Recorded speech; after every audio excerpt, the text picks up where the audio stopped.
Well, I think traditionally it was arranged marriage was where the person getting married didn't have much say, right? Exactly, That was a yeah. traditional, like the parents are going to make the decision, and like to your point about elasticity, it has become to the point where two families might put two people in a room, and if they hit it off, it's ultimately up to the kids. It's ultimately up to them, and I think you see on the show that you know there's a lot of choice and a lot of agency, you know, for the people who are actually, you know, looking for their life partner.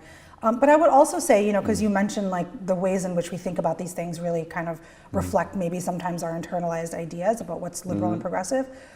What do we think we're doing in the West? Do we think are we being totally progressive and open-minded when we go on Bumble or Tinder or Hinge, or are we also self-selecting according to some pre-ascribed criteria? Like if I go on a dating app, I'm gonna, you know, check the boxes of I want this height, I want this background, this education, this location. Sure. So we might trick ourselves into thinking that we're more so liberated, but we still are. Exactly. You know, it's like when you had assigned seats in high school, and you're like, oh, I hate assigned seats. You go to college, you can sit anywhere, but by day 2, everybody sits in the same seat. Exactly. It's weird. You it's still, human nature, I can do whatever, and you still just do this one thing. Exactly, it's human nature, and I think in a twisted way, what Seemanti's saying, what she gets the most criticism for, which is interpreted as like you should just settle, you know, for 60 or 70% of what you're looking for.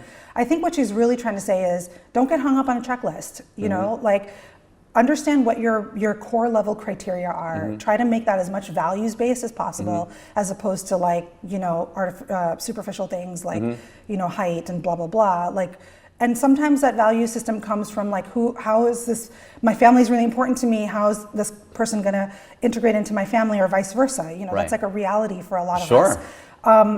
And then like have an open mind, you know? And that's a pretty progressive way to approach dating and relationships.